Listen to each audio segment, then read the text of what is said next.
You gave up a TV job to start a podcast in your basement. If that doesn't scream midlife crisis, I don't know what does. It was Championship Sunday here in Indianapolis. What's the mindset then coming in as a defending champion? I want to win. No, I want to win. The young lady over my shoulder, Caitlin Clark. Not the best looking guy. And I don't think anyone's going to sit here and say, Matt Randazzo was really good looking. What has this last month, 2 months, 3 months been like for you? It's an important fan base for the Fighting Illini, is it not? It is. He turned 69 years young last week. You look good, Coach. Well, try it. Thank you.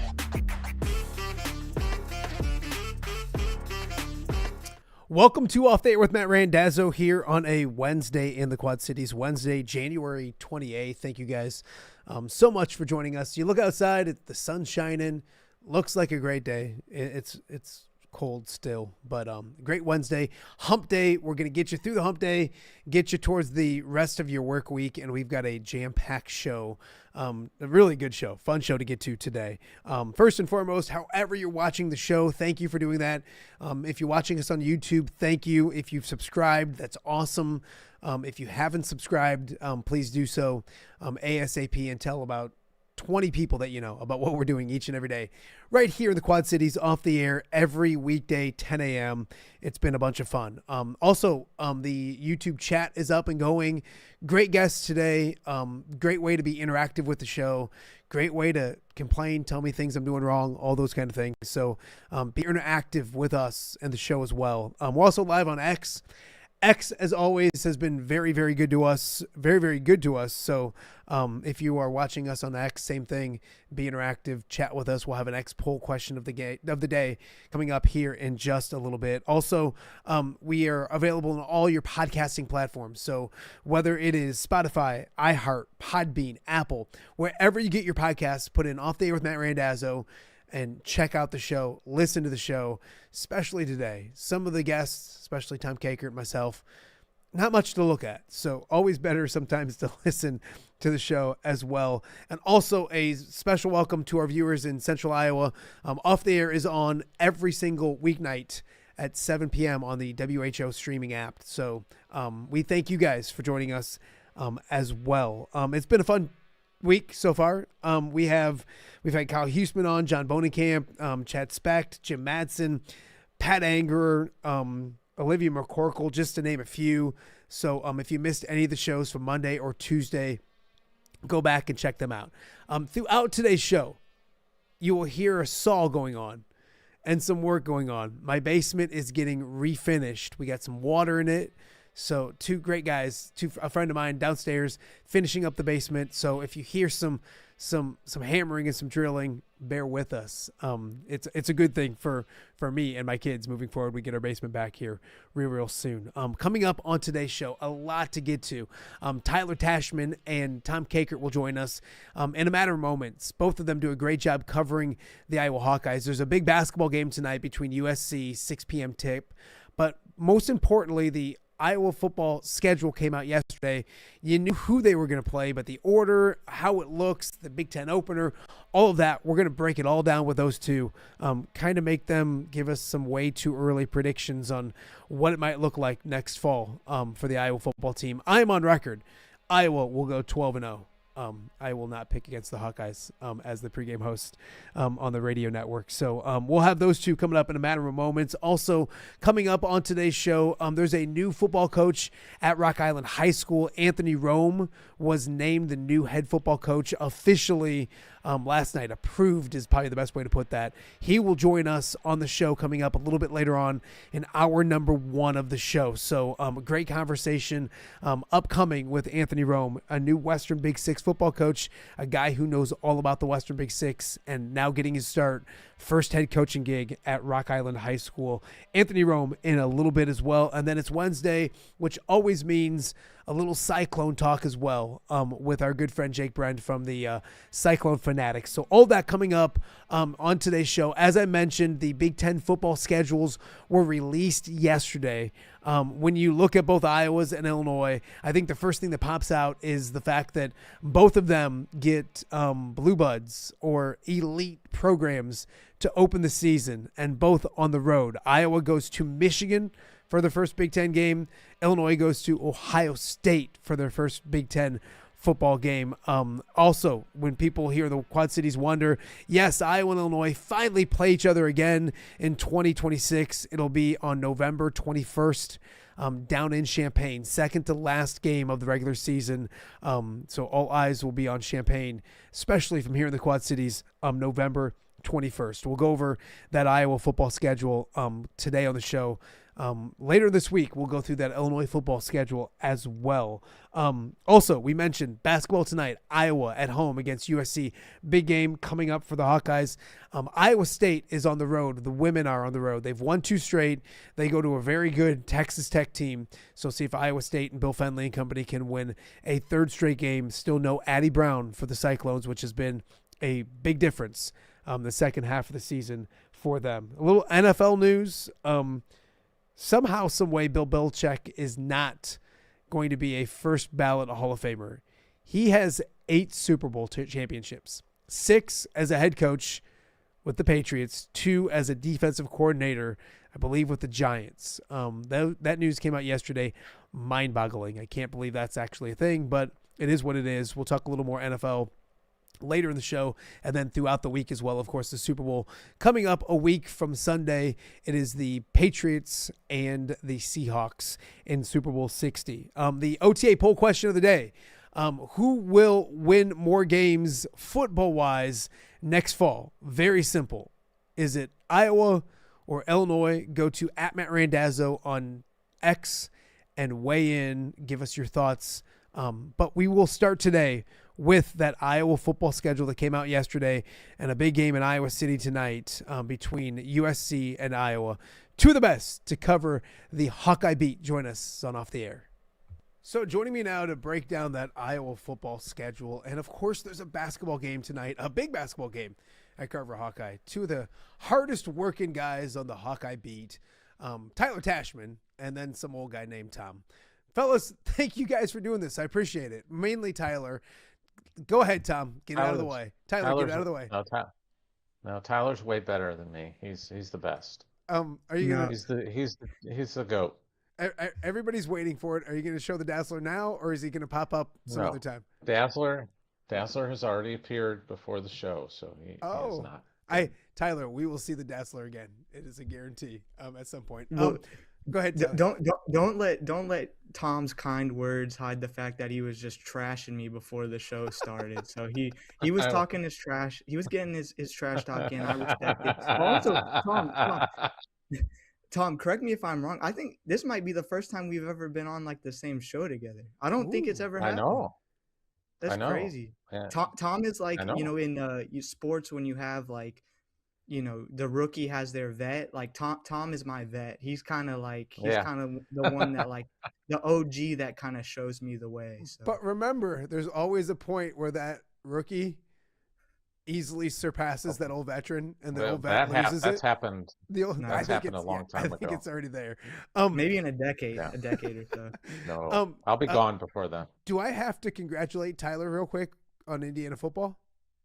Can I do that? Yeah. Is that something I should do? Guy. He's a big Cincinnati guy. You're an Indiana alum, correct?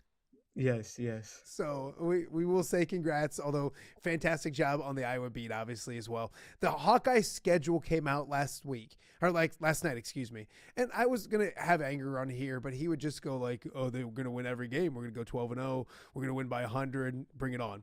So there's the Pat Anger perspective of it. I want to get you guys' thoughts each game, but I want a big picture. Tyler, headlines. That schedule appears. What's the first thing or things that pop out for you?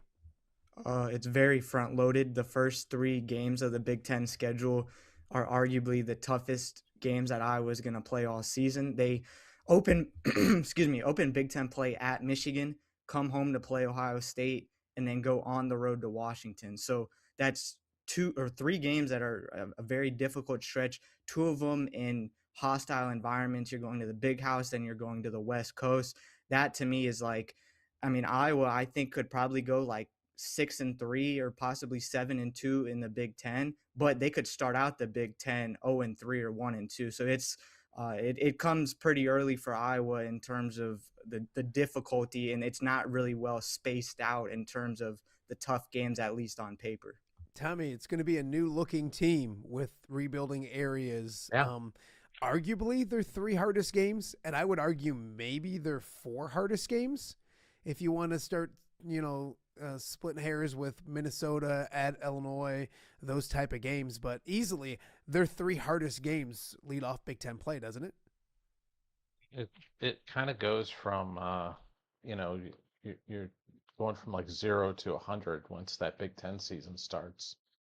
And yeah, I've joked that the Iowa Michigan game with Kyle Whittingham there now is going to be like that Spider-Man meme where the two Spider-Mans are looking at each other and pointing at each other with Kirk and Kyle Whittingham, just because they're kind of the same guy, the old veteran guys that like to run the football and run the relatively conservative offense program, that sort of thing. So I think that's a fascinating game, and Whittingham's going to want to win that one because it's his first Big Ten game as the Michigan head coach. He come home, and this will be the first time that Ohio State has played in Iowa City since the Woodshed game, since the 2017 game. So, and so I secretly I'm kind of hoping that the Fox Big Noon crew comes so Urban can come back into Iowa City again for an Ohio State game and maybe wander around on the sidelines and get into Sorrento Cobra form and just kind of what he was doing that day in 17 when he was getting beat like a drum. And then Washington's really good out there. I mean, that's a tough place to play. I don't think Kirk has won a game on a true road setting in the Pacific time zone. So you've got that Ever? coming into this. I don't think so. I can't remember any. They didn't win any Now, against that's a little bit of a Brian Arizona. Stocking stat because it's not like there's Because a ton they of won. opportunities. No, But that there's is still plenty. correct. There's still some games that they did play out there. And they did win a neutral site game against USC in the Holiday Bowl in 2019. But that's it. So this is just it's a brutal start. And then after the break, it's, hey, let's get back to Big Ten West together and play all the Big Ten West teams, because that's essentially what they're doing, is reliving the Big Ten West and the great times there. And now, Matt, I have a question for you, because your Illini are the next to last game on that schedule. How many times have we been down to your favorite place of Champaign, and the weather has just sucked down there in late November? I remember. Do you remember? It was at 63-0. Yeah, remember how cold those games were? That game, And we were windy. down there and they lost 63-0. When the game started, the stadium was half full, and I would say 2/3 of that half was Iowa fans. And then after halftime, it was just cold and there was just black and gold.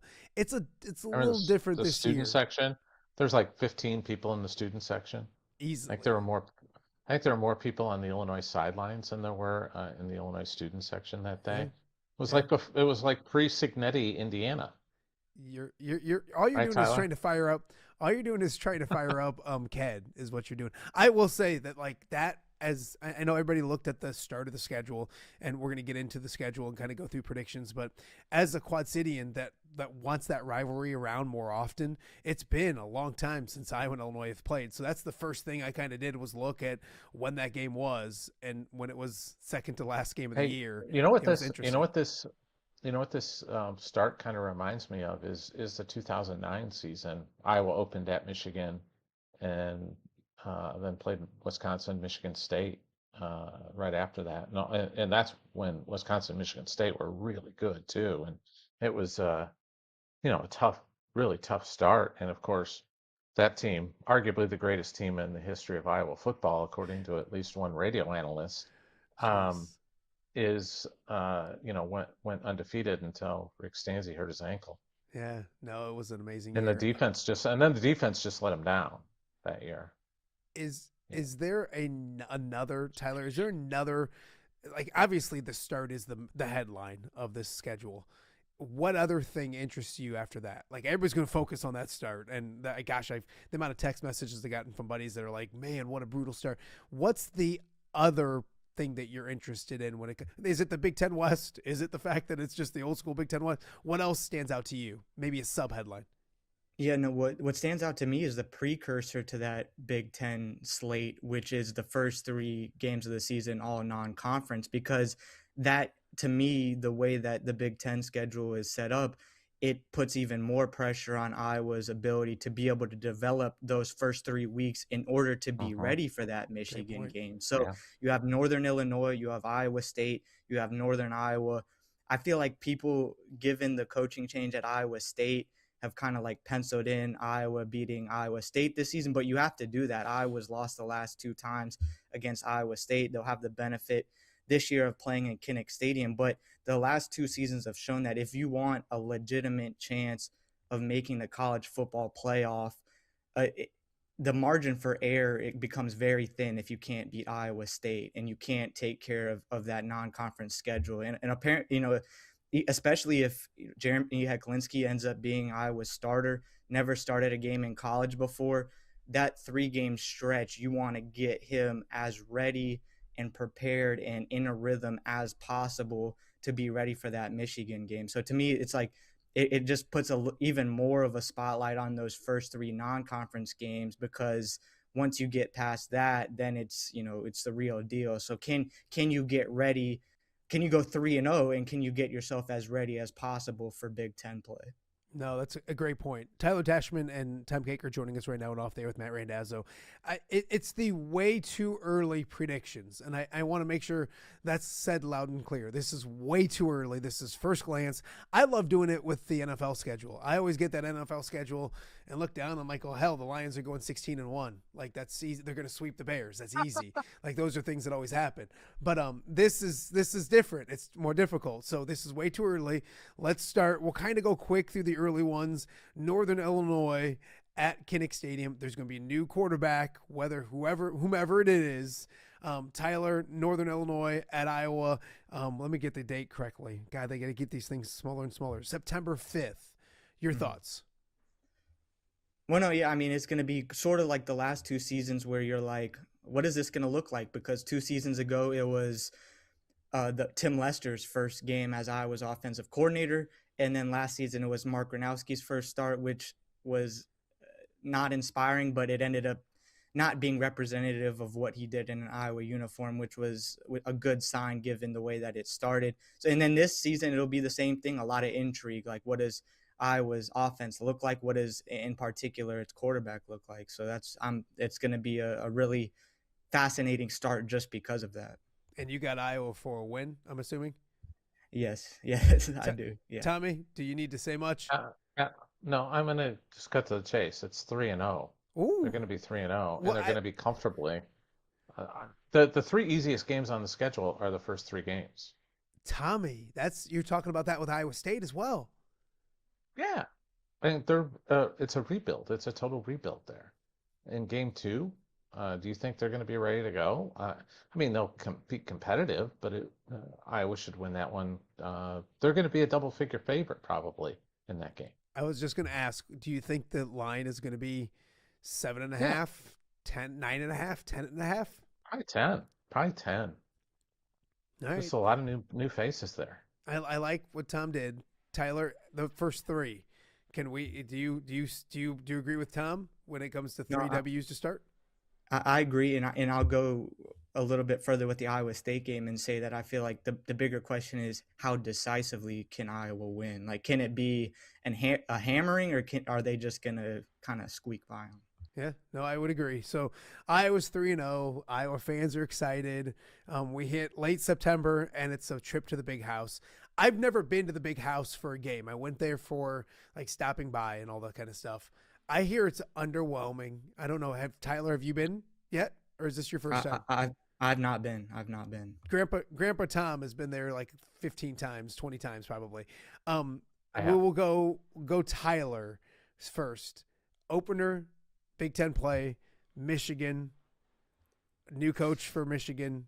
Your thoughts? Man, so I'm gonna take a cop out a little bit, and I'm gonna like lump together the Michigan and Washington games, because I feel like Iowa needs to split those. Okay. Iowa needs to go 1 for 2 in those games. If they go 0-3 during that stretch against Michigan, Ohio State, and Washington, then you're looking at they're gonna have to play catch up. They're gonna have to play serious catch up. The margin for error is gonna be pretty thin. I'll go ahead and say I think Iowa will beat Michigan. I think that to me is probably the more reasonable game than Washington, just because you have a Washington coach in year 3, Whittingham's in year 1. You're going to the West Coast versus staying in the Midwest. So I'll go ahead and say that Iowa beats Michigan, but loses to Washington. Okay, and then do you want to just toss Ohio State in there real fast? Is that even? There's no magic at Kinnick on what is it, a night game? All of those kind of things. Well, I think there could be magic. You look at the Indiana game, the Oregon game, and just the way that Iowa played against top tier teams in Kinnick Stadium this past season. And it's possible. So I think that there's definitely a chance that Iowa could beat Ohio State. It's too early for me to kind of say what exactly that's going to look like. But all right, Tommy, your thoughts on those next 3? I like that. Let's go to the next 3 because I think most people on the great app that is Twitter or X is like, hey, they got to figure out a way to win one of those 3 games. Your thoughts, Tom? Yeah, I think they'll beat Michigan. Wow. It's just I think. I've said before, I'm done picking Iowa to win on the West Coast until they win on the West Coast on somebody else's turf. It's just, I'm just not going to do it. So I'm going to pick them to lose at Washington. I do think the Ohio State game is going to be really close. I think Iowa's going to give them a heck of a game. The thing I worry about in that game more than against Michigan, because I just think Michigan offensively fits more with Iowa, but you look at the Iowa defense this coming year, I think it's going to be a real youth movement because I think Seth Wallace is going to go with the young linebackers.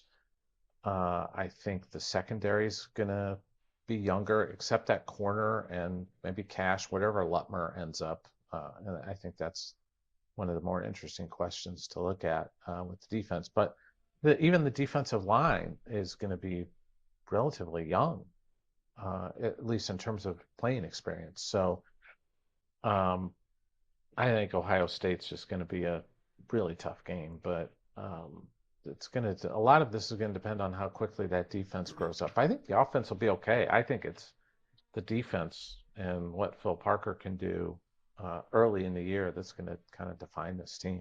I'll say this, that we kind of said the same thing this year. We were kind of weirded out because we were like, we know more about the offense than we do the defense, but it's Phil Parker. And I think for Iowa fans in general and Iowa football in general, if your concern is like how the defense will look, then you should probably just take a deep breath and say, okay, we're going to be all right, because people can come and go. Phil Parker stays. Daz, that defense was filled with 5th-year guys, 6th-year guys, and this one is young. It's a lot of younger guys.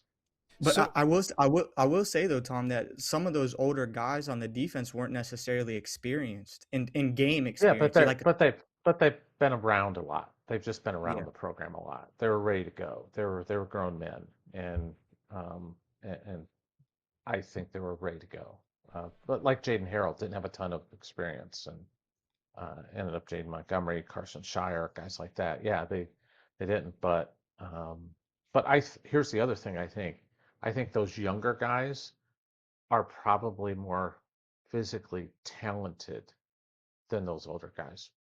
Yeah, I would say. I think they got more upside. I think a Cam Buffington has more upside than a Jaden Harrell, for example. Yeah, and Yossi and other people. I think the talent might be interesting as well. Okay, so is it safe to say you guys are both at 4-2 after 6 games? Is that okay to kind of, if we're going 1-2, we're both okay with that? And if it's 5-1, that's awesome. But we're 4-2. There's a bye week. I think the question during the bye week, Tom goes on some fancy vacation because that's what he does. Tyler, you and I will keep working hard, doing what we're doing. Tom will go to some luxurious place and enjoy life. Coming off the bye, it is a trip to Minnesota, and Kirk owns PJ Fleck. He owns a lot of coaches in this conference, but PJ is one of them. Tommy, we'll start with you this time. The trip north to the Gophers, how does it go? I don't think Iowa's lost up there since 2014. So it would be silly to predict that PJ Fleck is going to get over the hump. But I do think that if you look, here's my other controversial statement. Of the last 6 games, I think that Minnesota game might be the toughest one. Yeah.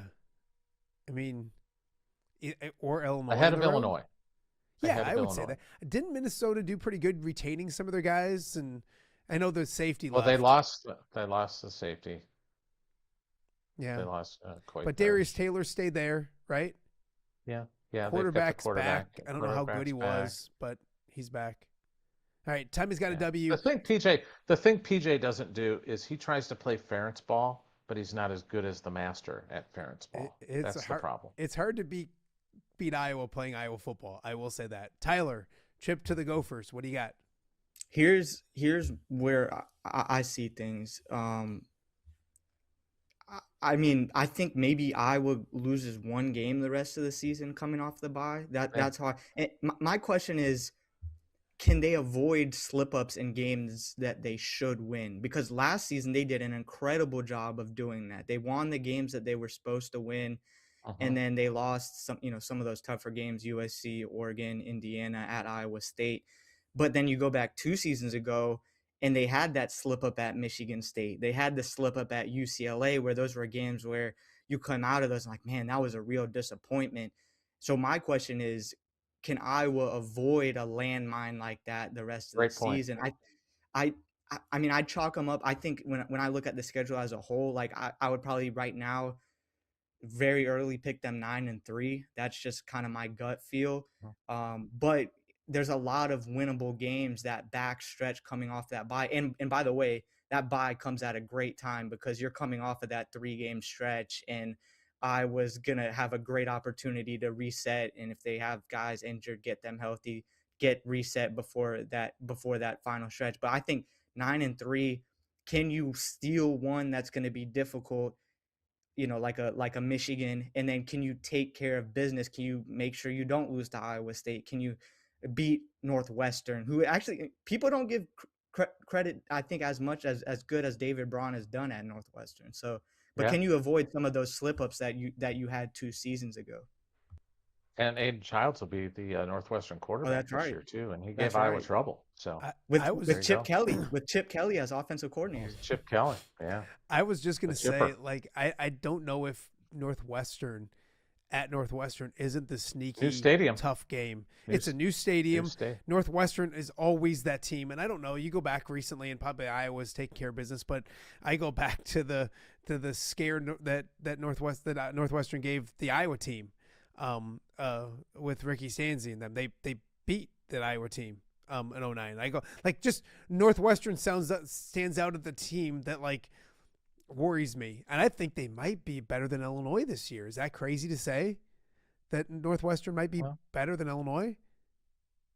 Well, they'll both have like former Michigan State quarterbacks, I think.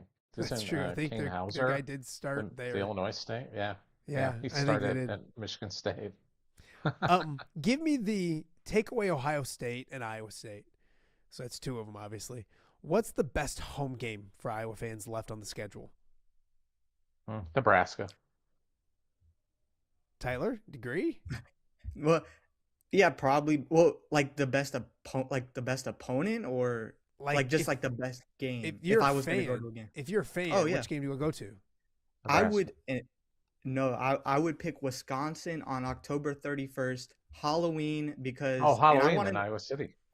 I want to know what costume Tom is going to wear to Kinnick Stadium. This is the best question ever on the show. That's journalism. That's journalism right there. Go ahead, Tom. That'll be good. What will Dazzo do the pregame show? And if I can if Tyler and I can be on the pregame show together, we're booking it right now. I will be in a costume. Corey Sheets is probably going to watch this at some point, hopefully. Corey, we're booking it right now. As long as you dress as the Dazzler. How do I dress like that? Put the picture up. Put the picture up. If anybody has this, send it to me and I'll put it on. Nobody has the silver shiny suit coat. We got plenty of time to make it happen. We got plenty of time. What will you dress as, Tom? That's a good question. Don't deflect to the Dazzler.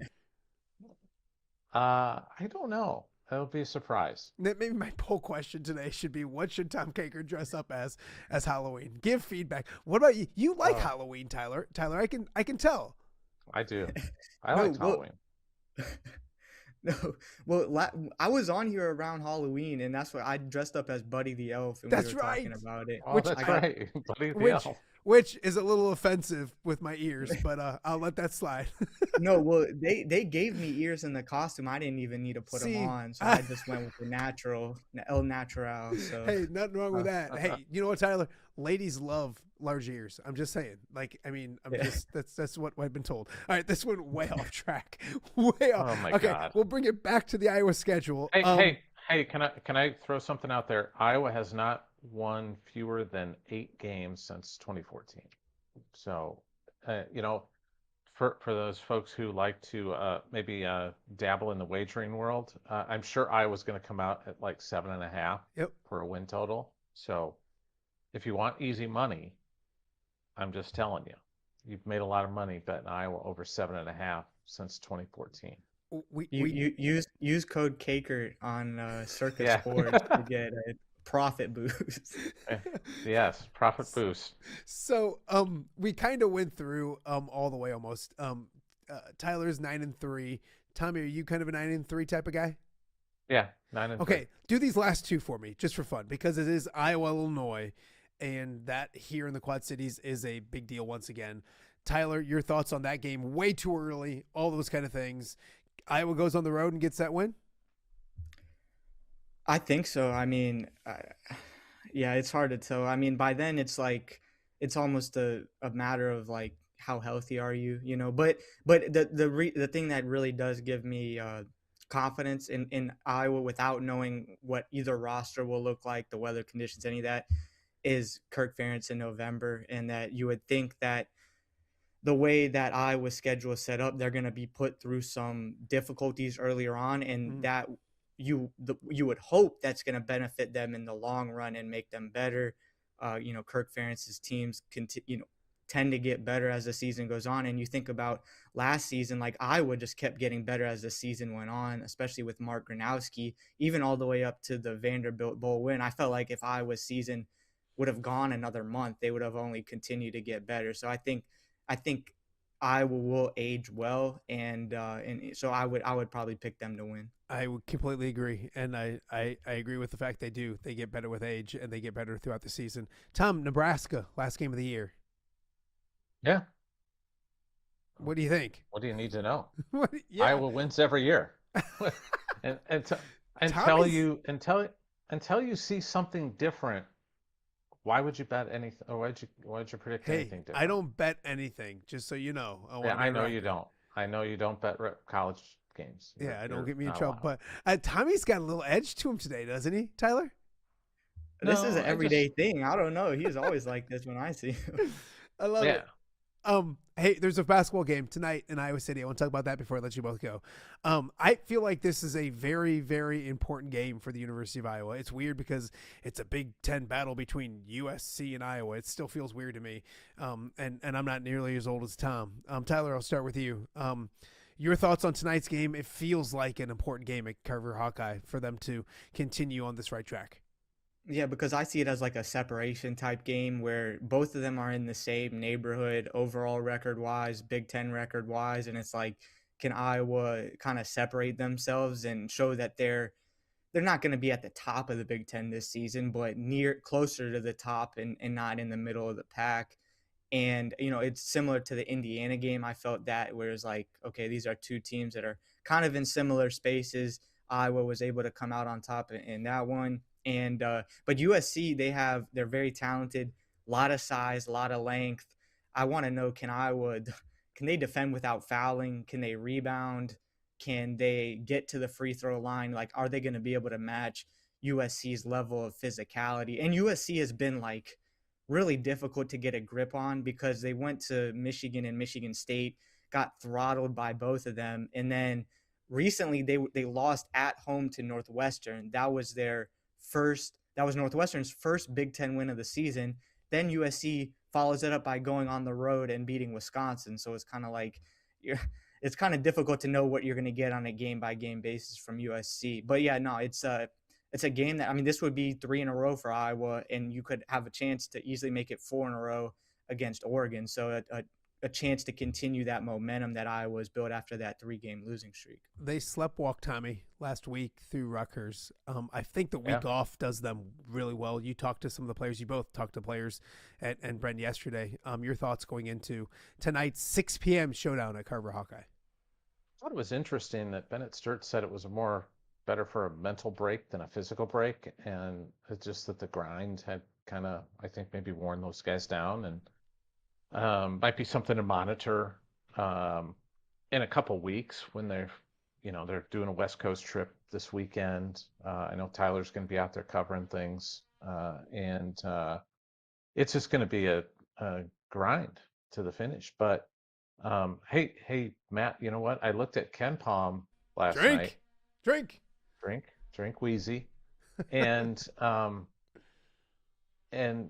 they've got Iowa winning the next 10 games. Now, like 4 of them are like by 50 to 55%. Tyler's face. I know.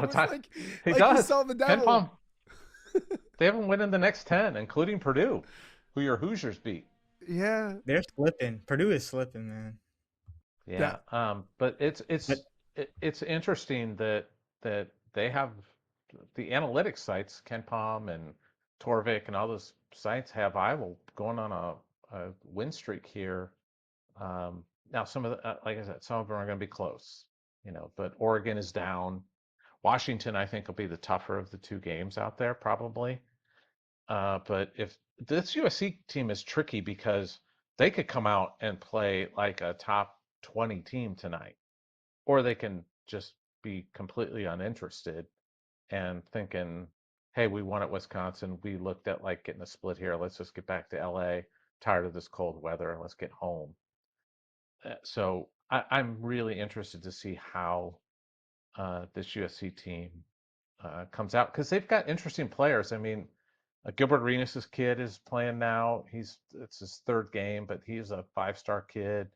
I remember Jerry Easter, one of the guys that comes off the bench. He was a top 10 prospect in his class for most of his high school career, and he's coming off the bench. They lost the Rice kid early in the year, and that really hurt them. But they've got some interesting pieces that could give Iowa some trouble. I thought it was interesting. Ben McCollum said they worked a lot on defense during this break, and so I think they're going to try and come out. And also, USC has made more free throws than Iowa has shot this year. So that's Iowa's got to try to get that foul line thing more equal, especially tonight, because USC doesn't shoot it well from 3. They're like 31% from 3 this year, but they're going to attack the rim, and Iowa's got to stay away from getting fouls, especially Bennett Sturts. It's Iowa, USC, 6 p.m. Carver Hawkeye. Tyler Tachman will be there. Tom Kakert will be there. Tomorrow on the show, Nicholas Baer will be here to break it all down and hopefully talk about an Iowa victory. Stop it. Bear cage. I need to get that meme ready to go. It's Iowa's odd couple. Tyler Tachman and Tom Kakert. This was very entertaining. Well done, boys. We'll catch up with you guys soon. I appreciate both of you. Take care, guys. All right, that is Tyler Tachman and Tom Kakert. That was fun. I can't wait for Halloween. I hope Corey Sheets is watching this, embracing this as well, and we have some fun maybe when it comes to Halloween at Kinnick Stadium, Iowa and Wisconsin. We're going to have more fun on this show coming up right after the break. We're going to talk with the new Rock Island head football coach, Anthony Roome, as he was officially approved as the newest Rock head coach last night. We'll talk with him. Also later in the show, we have Jake Brend with Iowa State. We'll ask him why everyone thinks Iowa is going to easily beat Iowa State. A whole bunch more to get to. You're watching Off the Air on a Wednesday right here in the Quad Cities. We'll be right back. All right, be honest. Are you craving Hungry Hobo again? You know, that fresh sliced meat piled high on those amazing sandwiches, hot off the grill chicken and steak, with all those delicious toppings, the biggest and best selection of baked potatoes, or simply some waffle fries dipped in cheese. Well, now that Quad City favorite is even easier to get. Download the Hungry Hobo app today. Order ahead, skip the line, and earn rewards all at the same time. There's Double Points Monday and exclusive specials as well. With 12 locations in the Quad City area, it's Hungry Hobo. Now even easier to find, but still hard to resist. Rafferty Funeral Home, dedicated to serving families in the Quad Cities since 2007. Hi, welcome. Here, come on in. An experienced staff plans each service to reflect the unique life and legacy of your loved one. Rafferty Funeral Home is proud to serve our community with dignity, respect, and compassion, helping you to celebrate your traditions and lasting memories no matter your faith, culture, or budget. Rafferty Funeral Home in Moline. Call today to discuss prearrangements.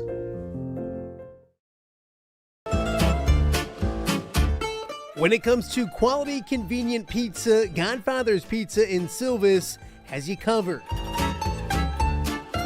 Featuring a beautiful dine-in area, delivery, and a carry-out window. Godfather's Pizza is that pizza you grew up with, not a convenience store. You see, at Godfather's Pizza, the dough is made fresh daily. That mozzarella cheese is shredded fresh and never frozen. And those toppings are abundantly piled high each and every time. Locally owned and operated since 2010, Godfather's is a huge supporter of local athletes right here in the Quad Cities. So come on by and check them out at 1211 Avenue of the Cities in Silvis. Order online at godfathers.com and reunite with that same delicious pizza you grew up with.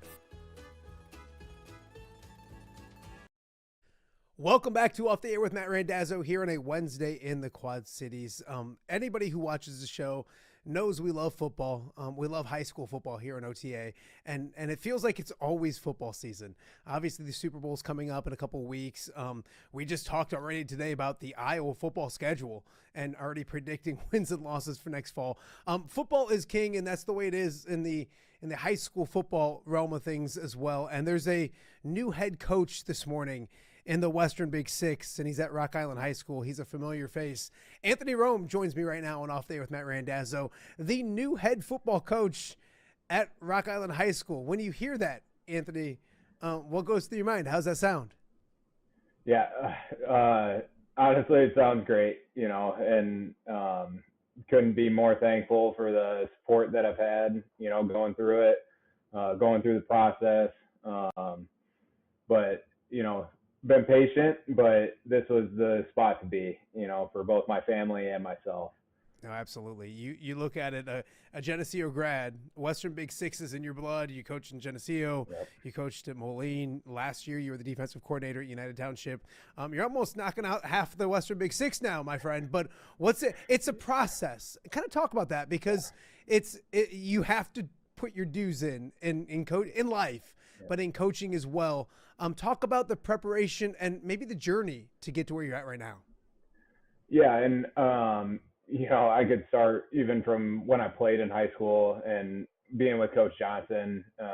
He's been almost a second dad to me throughout the time. And, every kid that comes out of, especially playing college football then, is like, well, I'm going to be a head coach. Like, if I'm going to go into coaching and teaching, like, I'm going to be a head coach. And, right away out of the gate in my coaching career, it's like, whoa, you don't know what you know until you do it.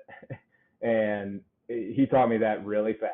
And especially those first couple of years being a defensive coordinator, I'm like, I thought I knew football, thought I knew how to build relationships with kids and work in a program. And he just really laid the groundwork for it. And then going and working with Coach Morrissey and then Coach Welch, seeing what they do with their programs and really building it from the ground up, both of them, to get it to where they're at now.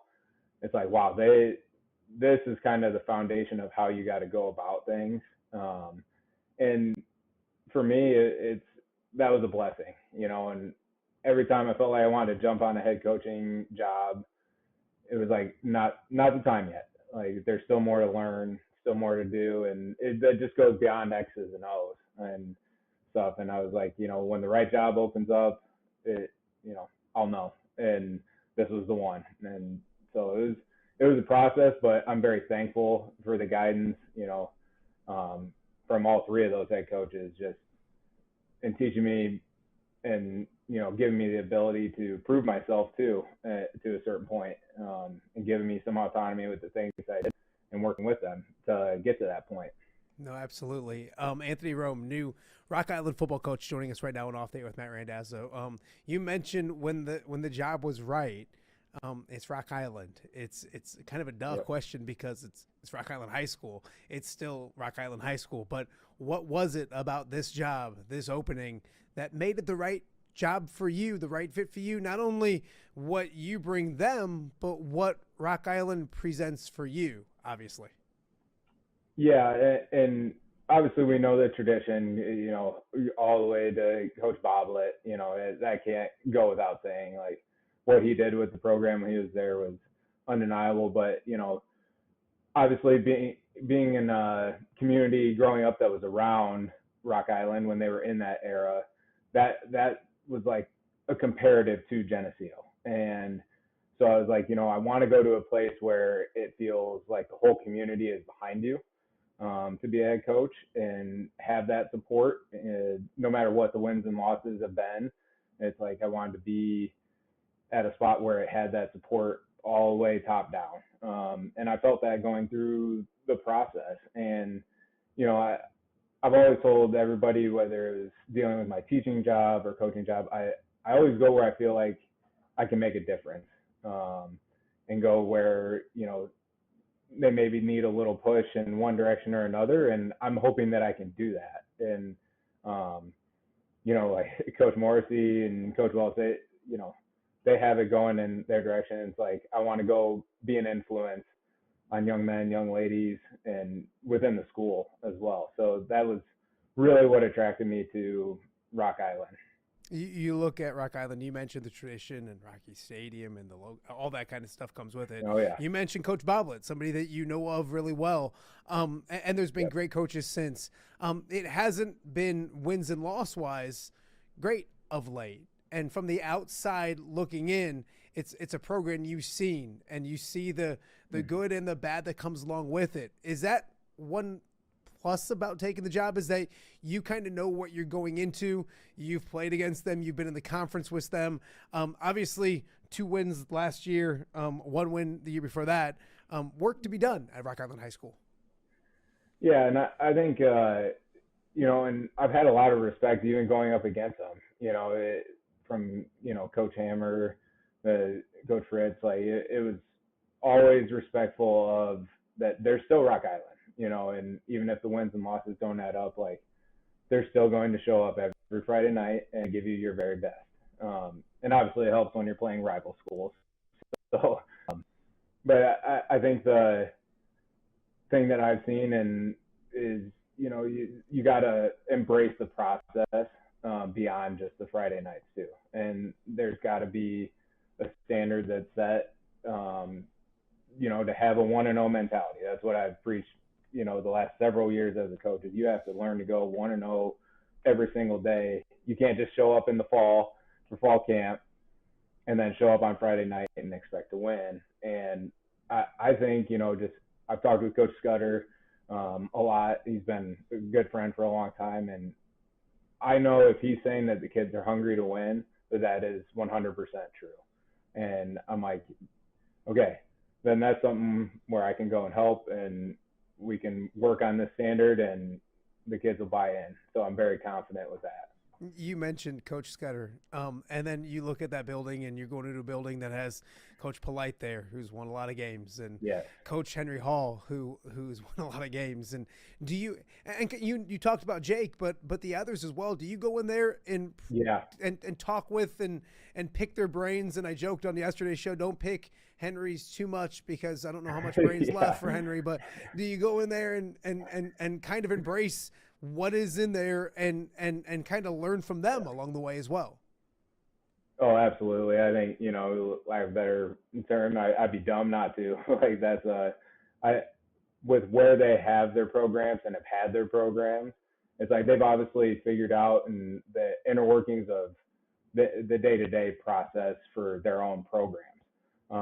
And honestly, just combining the total years, like I know Henry's been around for a while and Coach Polite, but just the wealth of knowledge that they have is unmatched, and they're definitely going to be people that lean on, especially coming into the school and stuff like that. So I can't wait to work with all three of them and many other coaches as well. Now, Henry, just to point out, he's the one that you've been there for a long. He said you've been there for a lot of years, Henry. So when you're watching this, he's calling you old, not just me, but it's true. He's calling you old as well. Hey, it doesn't help that his friend, athletic director Scott Harding, talks so highly of him as well. So that always factors in a little bit. So Absolutely. If he is watching, Henry, you can blame Mr. Harding on that a little bit too. If he's watching, are you kidding me? This is his favorite show. He loves this show. Anthony Roome joining me right now and Off the Air with Matt Randazzo. I've had people ask me since Friday, like, what will it look like? Like, what kind of coach is Anthony Roome? You got to ask him what it's going to look like. And so many people get caught up in that. But and I know there's two different things to look at that. It's the culture and the preparation, all that, and then it's also what it'll look like on the field. So let's start with the culture and preparation. You talked about it a little bit, but I'm assuming, want to hit the ground running, get in there, talk to kids, talk to players, all that kind of stuff. Talk about the off the field building first, and then we'll talk about the X's and O's. Yeah, and I've always been heavily involved with the strength and conditioning side of things. I've been a certified strength coach for a long time, and that was something that I've talked to Mr. Edmundorfer with about, when I was going through the process. And I just feel like that's a great place to start, just because every group that I always train, there's no better place to teach you life lessons than, in a weight room, and no better place to build a culture, because that's where you can start becoming a family, start becoming a brotherhood, and just relying on each other more and more, because at the end of the day, there's 11 guys on the field and I'm not out there. So you have to learn how to do that, what you've been taught, and carry that over to the field. But, that's something that we're going to hit the ground running with right away, and that's why I've been so anxious, because I'm like, let's get right into that. And just holding the standard is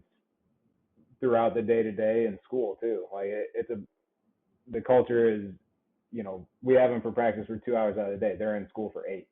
So it's like, we want you to be successful beyond just the football field as well. And then X's and O's, won't get into too many specifics, but the X's and O's have to match that culture. Every coach says we want to be tough, physical, disciplined, but I think the coaches who say that and back it are the ones who replicate that every day, and also show it, to their team and to their players. And, so schematically, we're going to be fundamentally sound in every single way. And the development all the way up to practice those techniques and fundamentals is going to be crucial to our X's and O's schemes. And, the X's and O's need to match the culture. So, we can't come out and be a air raid, throw it all over the offense, but, we want to do some things that give people trouble, but we're also going to take a little bit of the old school side of me, and we're going to come at you too. Anthony Roome joining me right now and Off the Air with Matt Randazzo. When you look at your mentors, I guess is the word you use them, but with Coach Johnson and Morrissey and then Welch, they're just different, and I love all of them, different personality wise. Like I don't know if Coach Johnson gets excited in general. And then you look at Mike and you look at Nick and you're like, settle down. Like you're about ready to like jump out of the room. So, like, where are you at on that spectrum? And do you kind of grab from everybody when it comes to, or do you just have to be Anthony Roome and the rest will take care of itself? Yeah, and honestly, you could probably throw one other name out there, Allman guy, but Nate Gilbreth would probably give you a whole different perspective of how I am as a coach, having worked with him. I'm intense, but it's all out of love for the players, and best way I can say it is, sometimes it is tough love, but it's still love. I feel like, you know, I'm going to bring the energy every single day because that's what I'm asking them to do. And it's like, it was what's replicated. You know, you brought up Coach Johnson. If he ever gets excited, it's like having played for him, it's like you really see it when it's behind closed doors. I can promise you that and stuff. But just, I want to give the players my best because that's what I'm asking of them. So, in a way, yeah, and I'm sure Coach Gill would maybe say, man, he's a little off his rocker sometimes, but it's just, I strive for perfection, and I want the players to strive for perfection. So it's just like, in the end, yeah, I'm probably my own little separate breed, but I pulled a little bit from all three of those guys. So on yesterday's show, I talked with John Marks about and a couple of Wildman guys. So like Rocky guys could probably like not even pay attention, but I just talked about like the patience when it comes to coaching in general.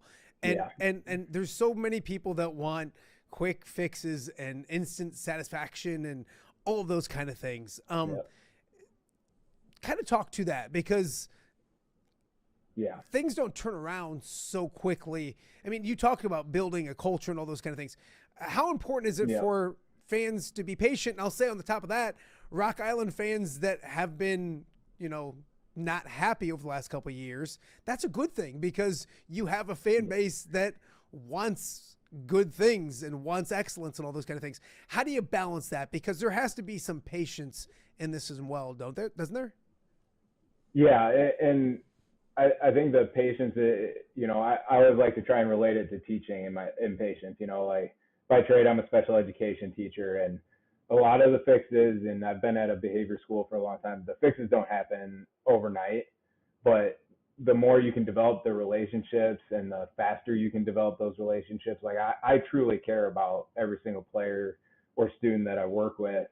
So the patience, I relate a lot to teaching. Like, hey, you can't teach calculus overnight. Like that's not a thing. But hey, you know, if you go about it throughout a process and you have a plan, and then, you know, for me, like I have a purpose behind that plan, and it is the community. Like they're my purpose. They're the reason. They deserve to have a winning football team. You know, but no matter what, throughout this process and the patience is, I just want them to see that we're going to go out and compete, and we're going to be competitive at least. And, you know, I know you and I have talked, but like our conference is just so good too. So, you know, the wins and losses in this conference, you know, the wins are hard to come. You know, top down through our conference, it's very competitive. So the patience with that, it takes a little time developing and, you know, technique and the culture, but at the end of the day, you know, when you're teaching a calculus class, at a certain point, they're going to learn it. No, absolutely. Coach, it's been a crazy week for you. I think you welcomed baby number 3 into the world, a little more than a week ago. And then to have this process take place and everything. What's this week been like for you? And talk to that, because I know when you build you've mentioned being close with players and program and a family atmosphere. Nothing's more important probably than family. What's this last week been like? Baby party tonight because your wife is a rock star and is doing all that after. Kind of talk about what this week's been like for you on a personal level, if that makes any sense. Yeah, you know, and I kind of said some at the board meeting tonight, but like my wife and my kids are literally my rock. Like, and I was like, and it's funny how that works out with the mascot, but you know, my wife's a trooper. I don't know how. I hate to say it, but I'm like Coach Welch. Like, I'm batting way out of my league here, and it's, you know, she does a tremendous job day in and day out. She was my biggest supporter throughout the whole process, and you know, obviously whirlwind, and I can tell you I'm not sad to not sleep on that hospital couch anymore. I'm okay with that. I'm okay to be home, but you know, Meredith is 7 and David is 5, and then obviously the newborn, and it's just so awesome to see like my 2 older ones understand what Dad's doing now. Like they had the Rock Island sweatshirts on tonight at dinner, and you know, but it just really all puts it in perspective, you know, especially with the new little one. Like, at the end of the day, my family's always behind me, and I love them to death.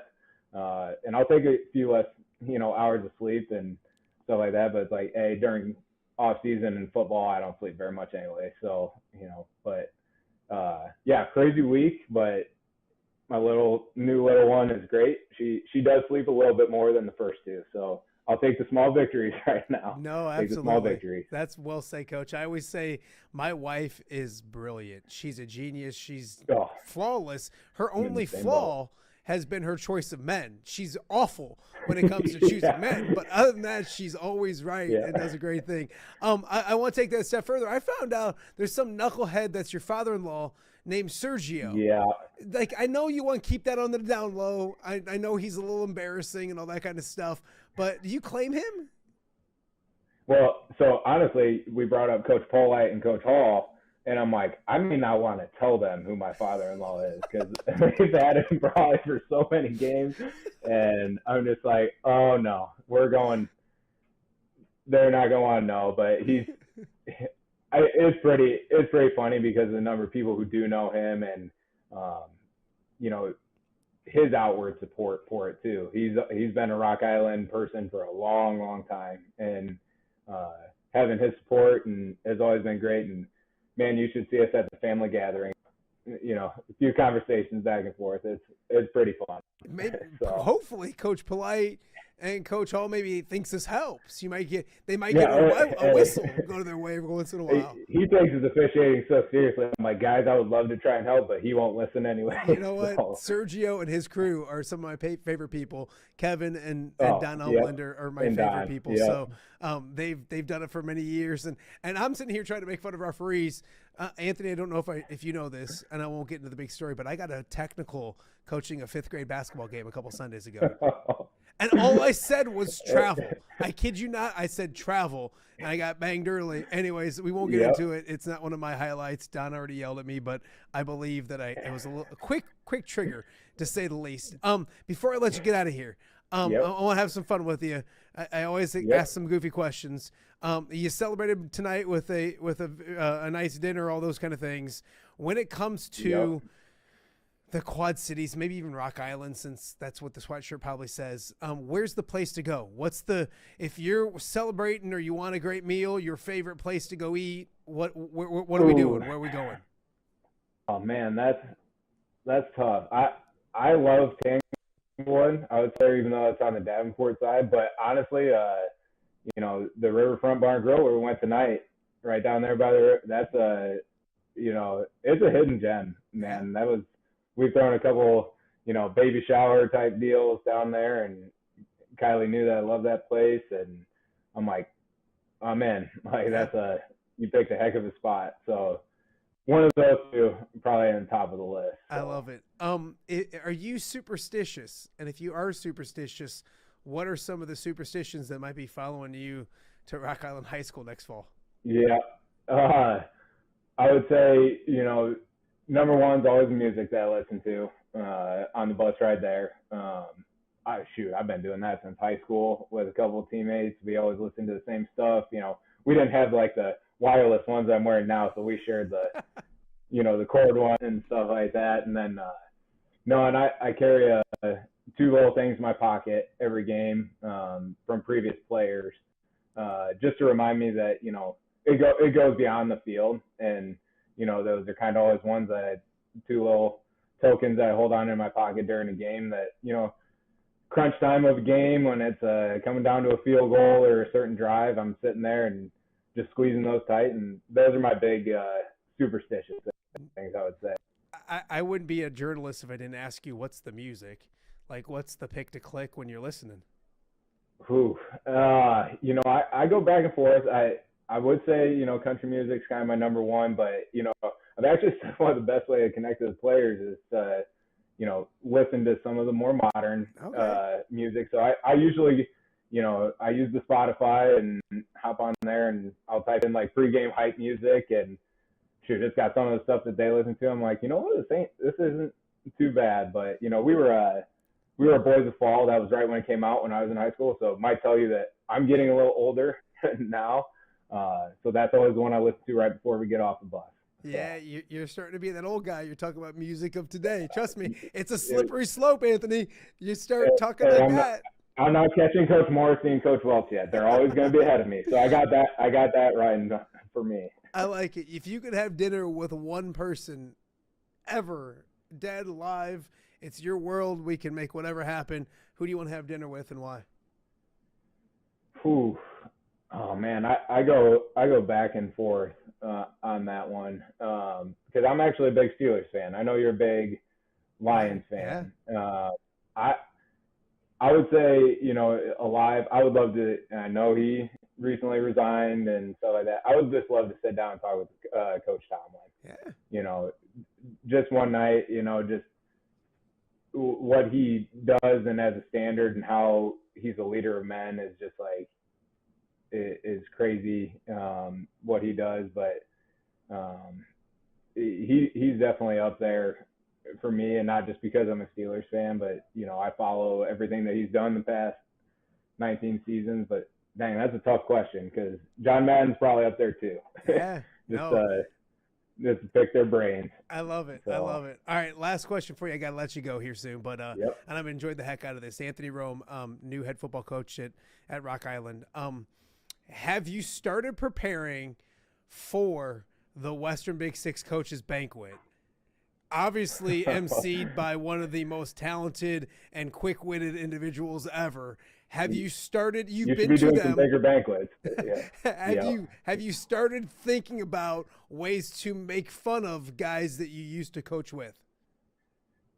Well, see, and I might fall in the fall under the trap of they got a lot on me too. Yeah. So I may need to pull the Coach Johnson and maybe not throw as many jabs. I would love to throw a few at Coach Morrissey and Coach Welch, without a doubt, just because of our close friendships. But I'm like, oh man, I'm opening up a can of worms that I might not be able to answer back to, and and you too, because I'm like, you don't forget, you got steel trap for a mind there. So I'm like, year one, I might take it a little nicer and be a little easy on those guys. If you need any help, I got plenty. Morrissey's still shaving his legs. He's so handsome. Everybody loves him.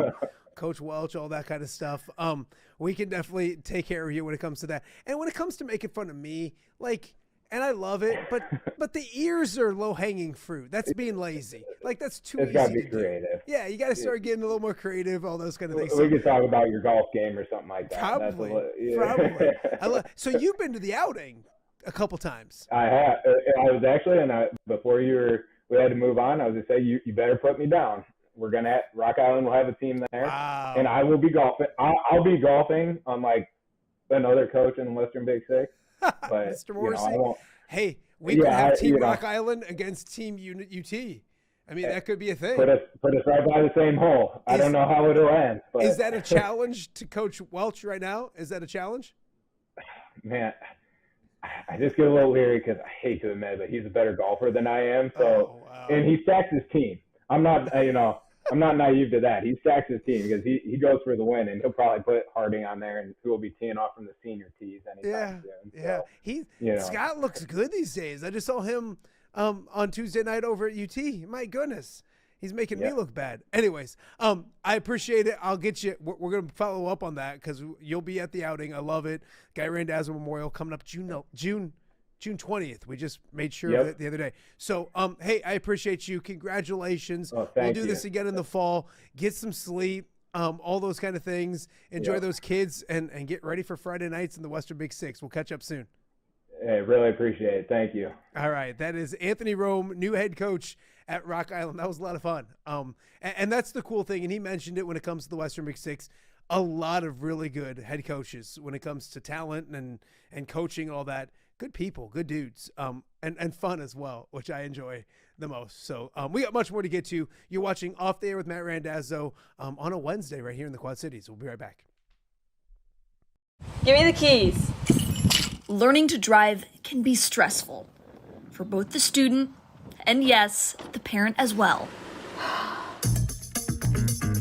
Relax. There's an easy way to avoid the stress. Skiles Driving School in East Moline has been helping new drivers hit the road with confidence for over 20 years. Whether you're a teen earning your first license or an adult looking for behind-the-wheel training, we've got you covered. Their certified instructors are patient, experienced, and use modern vehicles equipped for safety and comfort. From classroom instruction to real-world driving, we make learning safe, affordable, and even fun. Call 309-278-0098 or visit skylesdriving.com. Skiles Driving School. Get in, buckle up, drive your future forward.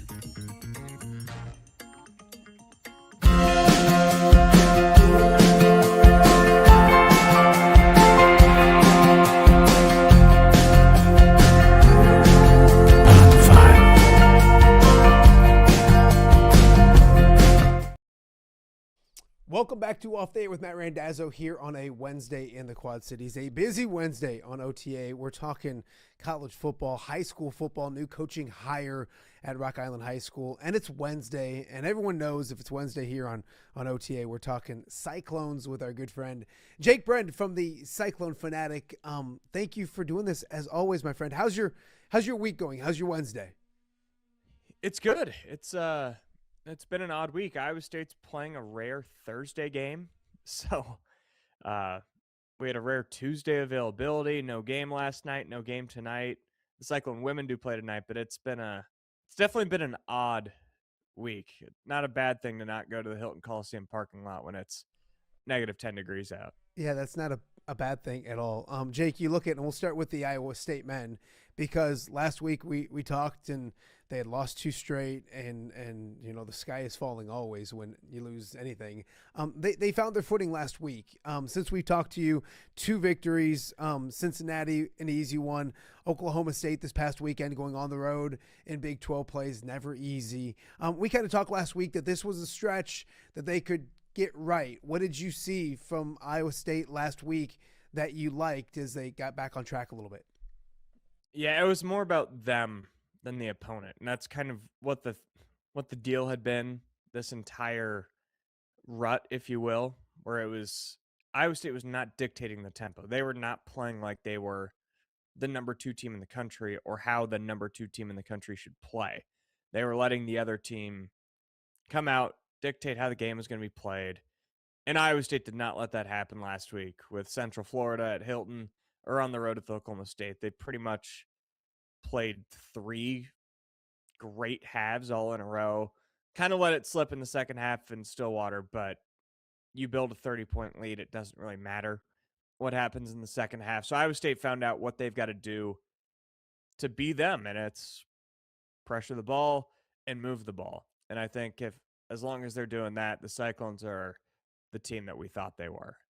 You know, you look at the schedule coming up, and they get Colorado at home on Thursday. We'll talk a little bit about that in a second. K-State, Baylor. We watched Baylor this weekend lose at home to TCU. It's not the Baylor of old, plus they're coming to the Hilton. TCU, they've been good against certain teams, so not an easy game to go down to TCU. But you look at these next 3 or 4, I think 4, very, very winnable games to kind of continue to get that footing. We'll talk about Valentine's Day and after, but kind of take me through, this stretch of the next 4 very winnable games for Iowa State. Yeah, I would say 4 must-win games if you're looking to stay on that 2 line, because the top of college basketball right now is ridiculous. The amount of great teams there are. If you want to get real nerdy, and I think we've talked about this before, Dazzo, right now there are 12 teams with a net ranking on KenPom of 28 or better. I've actually still got it written down. I did a little rant the other day about it. Back in 2020, there was 1. So right now, the 12th best team on KenPom, which is, last I checked, I believe it was Nebraska, they would probably be the number 1 overall seed back in 2020. Wow. Just based off the math. So I'm not saying it's loser talk, but this is not the days of old where, it's hard to win on the road. You'll get them next time. If you're looking to compete for a national championship, make a Final Four, obviously whatever can happen in March, but you want to set yourself up for the best path And when you've got a game against Colorado where you're going to be 18-point favorites, K-State where you'll probably be 12-point favorites, Baylor 15-point favorites, at TCU probably in that 5 to 6 point range. Those are 4 games that you've absolutely got to win. Keep yourself unblemished in that stretch, and then walk into Valentine's Day with probably the toughest stretch of any team in America. We'll talk about that because it's Valentine's Day and it starts with KU, then Houston, then BYU. I had it written down. I was in the middle of writing it all down. I lost it. I can name it off for you. Yeah, you probably have it in your head. I've studied it. It's KU Valentine's Day, Houston that Monday, at BYU Saturday, at Utah Tuesday, come back for Texas Tech at home at Hilton, then make a trip out to Arizona for Big Monday, and then they close the season with a much more winnable game with Arizona State on Senior Day. You look at that stretch, and we talked about the 2 seed, and this is putting cart ahead of horse because we just talked about a 4-game stretch before you get to that long one, but we can do those kind of things because we're the media and we don't have to focus on the next game at hand. What does Iowa State have to do during that stretch? Let's say they take care of business these next 4. What do they have to? What's a good stretch when it comes to the list of games you just ran through? So I talked about that 6-game stretch. I mean, to me, it depends what you do this next 4 games, but let's just say Iowa State makes it through these next 4. Yeah. 4-0. I mean, I think 4-2 in that stretch is absolutely a success. There's going to be no shame if you win all of your home games, win at Utah, and then lose to BYU and Arizona. Those are 2 really tough places to play. So, I mean, 4-2 is a success. Anything better is an overwhelming success. 3-3 is not the end of the world, but that's probably going to bump you down to a 3 seed. And then 2-4, you're starting to worry because that means that you lost at Hilton Coliseum. It maybe means you lost at Utah, and you certainly don't want that. Jake, you look at the game on Thursday night. You mentioned a big favorite, heavy favorite against Colorado. Talk about that game in general. You look at it and you think, and it's not just show up and win, but you play well, continue to roll, continue to put together good halves of basketball. You mentioned 3 of the last 4 really, really good. What do you know about Colorado? And it is kind of a shame on you if you don't beat Colorado pretty impressively on Thursday, right?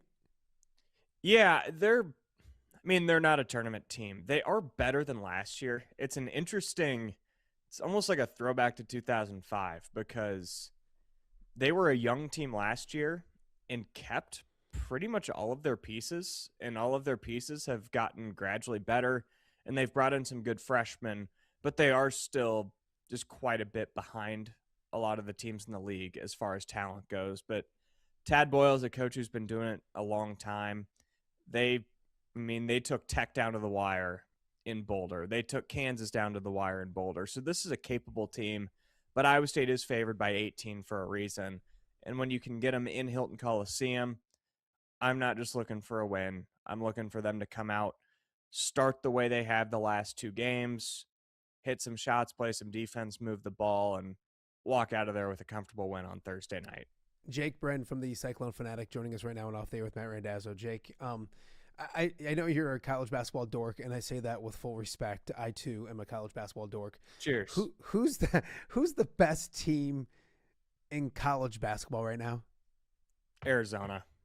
Is it far and away? I think it is. Okay. I've watched them a lot. I've watched Michigan a lot, and I'm not really counting Duke and UConn. They're almost Gonzaga level right now when it comes to the types of playing compared to what Arizona, Michigan, what teams in the Big 10 and the Big 12 are playing, because the ACC and Big East, they're just not deep at all. And I think those teams are really good, but they seem to me more of teams we'll have to just see them prove it in March. I think what Arizona is doing right now is remarkable. They are so complete. They can win a game any way they want to. And they're doing it with veteran leadership. They're doing it with 2 freshmen in the starting lineup that you could argue are their best players. But they remind me of the Houston teams of the past couple of years. It would be my best comparison. And they're terrifying. The way their guards finish at the rim through contact, the way they've got 3 bigs that they can just bully ball, and then they've got this Anthony Del Orso guy off the bench who's a sharpshooter and didn't really hit any shots against BYU, but it wouldn't shock me whatsoever if when Iowa State went out to the McHale Center if he scored 30. So to me, they seem maybe not far and away the best team, but I would say to me they're clearly the best team right now. Jake Brend from the CycloneFanatic, also Iowa Everywhere, joining us right now and off there with Matt Randazzo. Let's talk about the ladies because they got it back on track last week, and boy, did they need it. I had a few people because we were talking. I think we brought up like they need to get wins to make sure they're in the tournament and those things. I had several people like, well, they're in the tournament. They needed to get back on track. They couldn't keep losing. They do that. 2 impressive victories. Jada Williams is the Big 12 Player of the Week with good reason. I think what's most impressive about this team this season is Audie Crooks has been crazy good. Addie Brown, when healthy, has been crazy good. And Jada Williams, the individual performances that y'all have gotten to watch as Cyclone fans is pretty impressive and remarkable, isn't it? Yeah, it's been really good to see Jada break out of the slump that she was in. It's no secret that not even just when Addie Brown got injured, but when she started dealing with the injury, we saw it in that Baylor game, teams decided we're just going to let Jada Williams shoot. Doesn't matter. We are not letting Audie Crooks beat us, and we're not letting Kenzie Hare, we're not letting Addie Brown or Ariana Jackson get shots off. And it left Jada wide open on the perimeter, and she went almost 30% from the field in that game. And it was hard to watch, not from a basketball perspective. It was just hard to watch from a human perspective. It's hard to watch a player get sagged off 8 feet.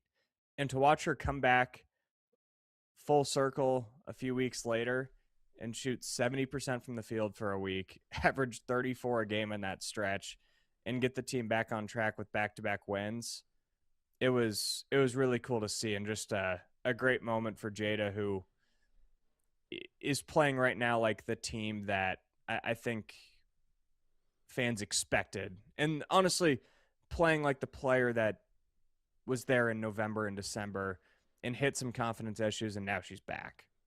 No, absolutely. You look at it too, and they go on the road tonight. We mentioned Texas Tech, a really good basketball team. To go on the road and get a road victory like that sure would change perception and all get them really back on track.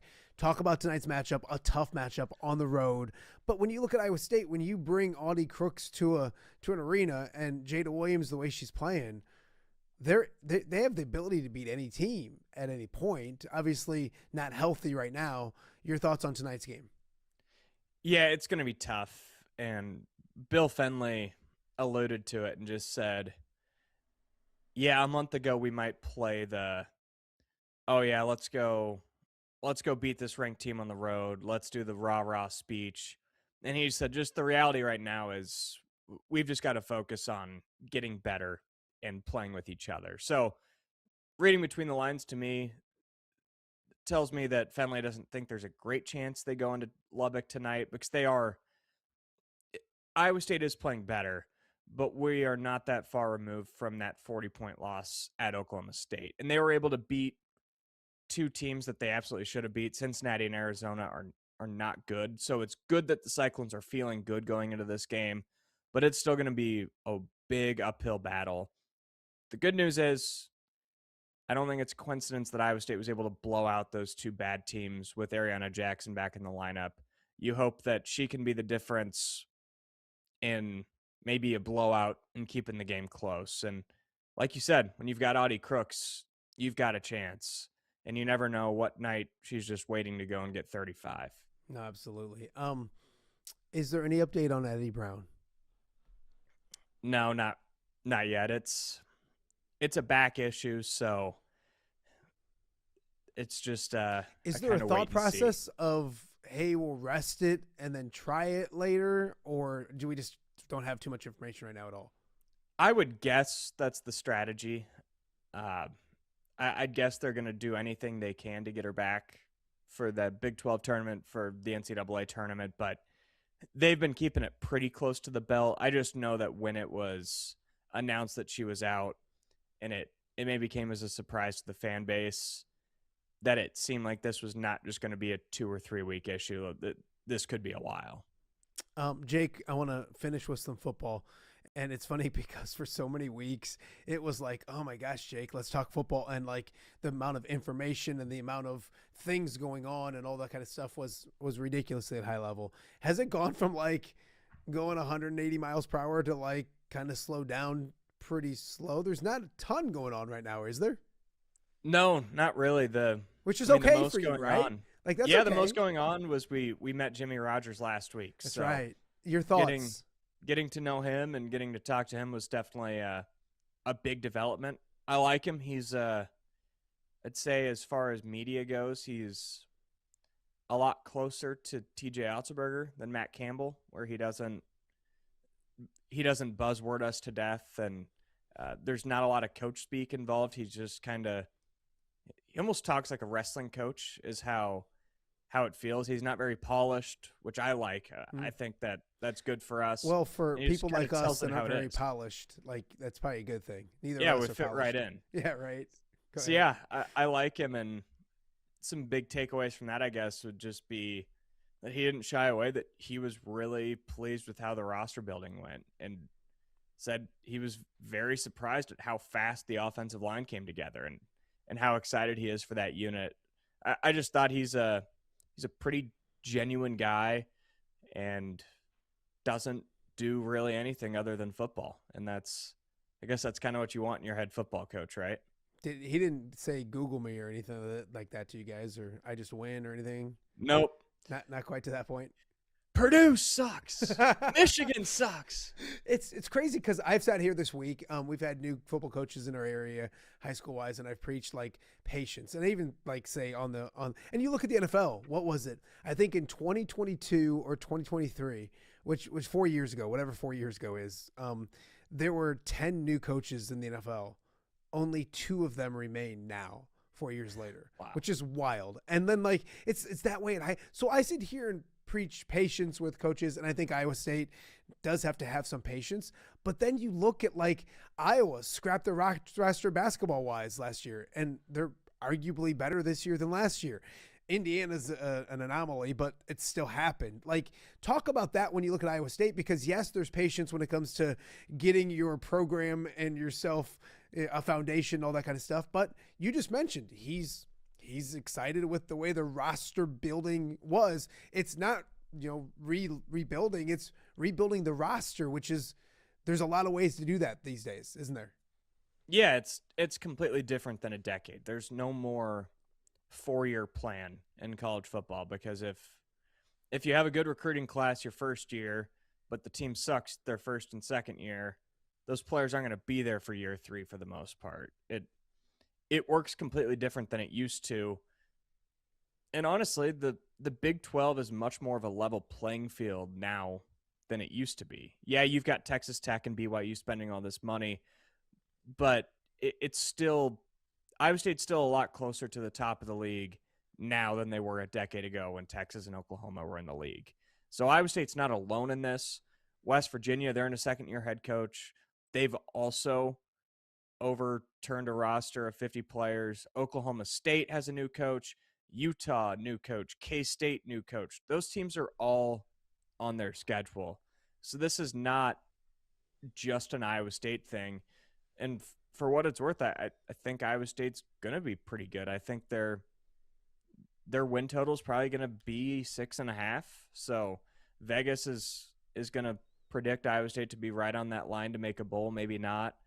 But I would say be patient on expecting like Jimmy Rogers to hit his ceiling in year 1.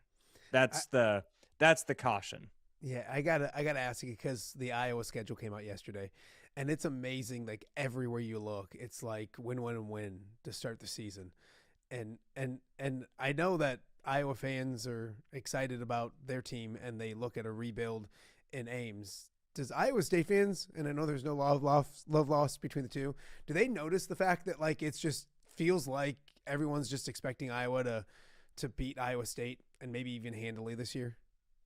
Yeah, I mean, I see it. I hear it. I just still think it's too early to even tell because nobody's been through summer camp. Mm-hmm. I think this Iowa State offensive line, I think, is going to be good on paper. It could be terrible. Or you could put all that talent together and it could be better than any offensive line Iowa State's had in the last decade. I absolutely already think Iowa State's D-line is going to be better than it's been the last 5 years. And I think Iowa State's defense is going to be better than it's been the last 5 years. So while I do think Iowa will be favored and absolutely should be, and it'll probably be closer to double digits than a pick 'em, I still think it's probably too early to tell. And it is a rivalry game. And I mean, Jimmy Rogers took Ole Miss down to the last possession last year with a worse Washington State roster. So on January 28th, I think it's still a little too early to tell. No, that's the beauty part of these schedules come out, and we did it already, but it's like, give us your way too early predictions, and we haven't even been to spring or anything like that as well. Last one. We'll talk your Super Bowl predictions next week, but on a scale of 1 to 10, how excited are you for the Seahawks versus the Patriots matchup? 10. Really? I get excited for the Super Bowl every year. I've never understood the people that are just like, oh, this matchup doesn't do anything for me. I don't know, man. I think the Seahawks are a joy to watch. Fantastic defense. I think the Patriots are one of the best stories in the sport. I don't really care that the Patriots had all that success the last 2 decades. It's different teams. It's a different coach. It's a different quarterback. Yeah, it sucks when Boston sports fans get happiness, but to me, that doesn't really have an impact on the game for me. I look forward to it regardless, unless the Eagles are playing, is kind of what it comes down to for me. And as long as there's a sports book available, like any matchup, I'm okay with, and I can figure out ways to get interested. Plus the squares, everybody does the squares. You usually have like 5 different squares and all those kind of things. So I will let you know this. I'll tell you more about it next week. My wife bets on, and she doesn't bet on anything. She already gambled once with me and lost in life, so she's not a gambler. She bets the heads and tails every single year, and she's lost, I think, for the last 15 straight years, and that's not joking. Every single year she puts only, I think it's up to maybe $10 now, and she's always wrong. So I will pass that information along to you. I would fade my wife if I were you. Okay. I think. I'm leaning tails. I've been researching it a lot. I've been researching it a lot. I've been leaning tails this year. We'll keep researching. We'll talk some prop bets maybe next week when it comes to the Super Bowl and all those kind of things. Jake, I always appreciate it. CycloneFanatic, Iowa everywhere. The YouTube channel for CycloneFanatic is outstanding. Check them out on Twitter and all X, whatever you call it as well. I appreciate you, my friend. We'll check with you next week. Thanks, Dazzo. All right. That is Jake Brend joining us right here on Off the Air with Matt Randazzo. That's true. It's a very true statement. My wife will admit it. She always bets heads or tails, and I'm not kidding. I love her to death. She always loses. So I'll share that information this year, so maybe it can be beneficial for the listeners and watchers here on OTA. We got more to get to. You're watching Off the Air on a Wednesday, a sunny Wednesday, right here in the Quad Cities. We'll be right back. Hello, Dan Pearson here of FCA. Our team is thrilled to support Off the Air with our good friend Matt Randazzo. We share the view of the power of sport when it comes to relationships, including the influence of the coach. FCA believes the coach is the most influential person in America. Matt celebrates local coaches and athletes. His content is informational, insightful, and inspirational. Our Fellowship of Christian Athlete team loves partnering with Off the Air with Matt Randazzo while we engage, equip, and empower coaches and athletes in our 23 counties. FCA, the heart and soul in sports. View from the West. the podcast covering Illinois high school football. It's going to be a hard-hitting game. It's going to be great football. Weekly analysis and reaction from around the western side of the state of Illinois. This is the game we had circled when the year started. Follow along on YouTube and subscribe wherever you listen to podcasts. It's big-time football out there tonight, and I know we can play big-time football. You from the West. We got you covered.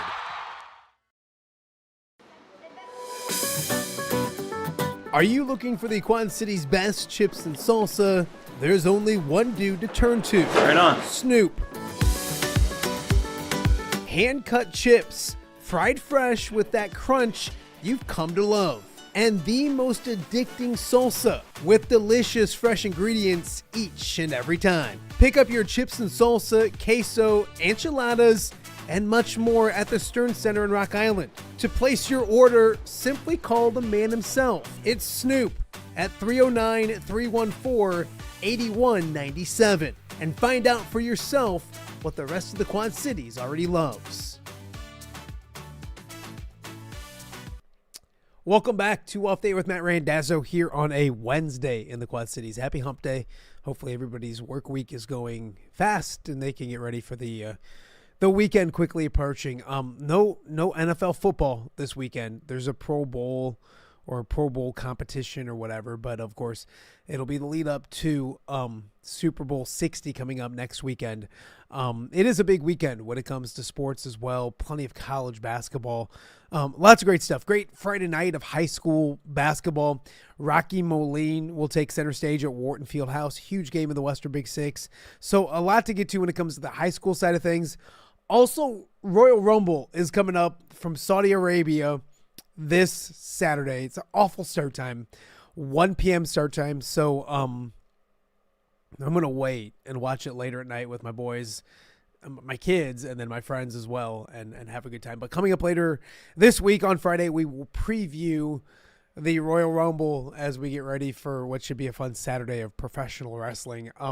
Also coming up on Friday, we will have Logan Jones on the show this Friday. We got him, hoping to get him today for tomorrow. We're going to get him for Friday. So Logan Jones coming up on Friday. Nicholas Bear will be on the show tomorrow, breaking down what we hope is an Iowa victory over USC, and a lot more coming up on tomorrow's show as well. A couple other news and notes. Meant to mention it at the start of the show, but a trio of Hawkeyes represented themselves really good at the Shrine Bowl. The game last night, Mark Gronowski, the MVP, and every report you get says that he impressed. Probably got himself drafted the way he's played the last couple of weeks. So, or last week or so. So, nice to see Mark Gronowski. And the best thing was and everybody's talking about it, the block in which he blocked almost two players on a running play that led to a touchdown. The guy likes to win. I mean, it's an all-star game, but the guy likes to win. So,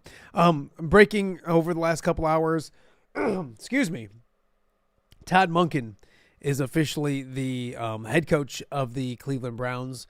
Jim Schwartz, their defensive coordinator, was up for the job, was hoping to get it. Now reports say that he is going to go elsewhere, so a ripple effect. Monken was supposed to be the offensive coordinator in New York with the Giants, kind of follow Jim Harbaugh, so that has a ripple effect with what goes on in the NFL, and we were talking about it yesterday.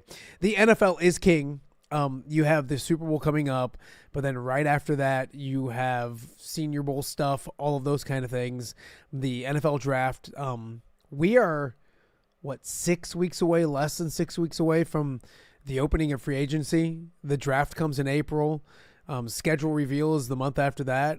Then all of a sudden you're in the summer, and the NFL does a great job of making themselves relevant and the lead all season long. And they've done a good job once again this year. And so we will keep an eye, of course, everyone around these parts interested in the NFL. When you got Packers fans and Bears fans are now interested in football for the first time in like a decade.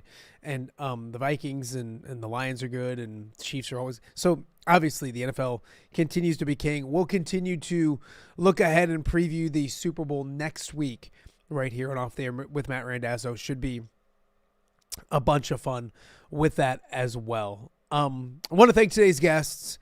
Really enjoyed the first segment. Tom Kakert and Tyler Tachman kind of going through the Iowa schedule, also previewing the game coming up tonight basketball-wise between Iowa and USC. So go check out those two. Excuse me.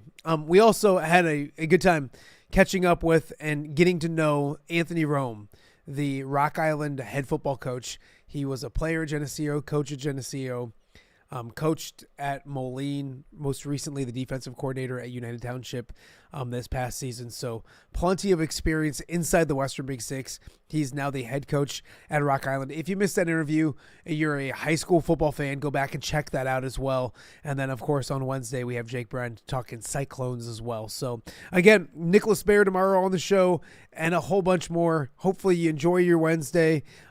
Stay warm, all that good stuff. And we will see you guys back here tomorrow for OTA.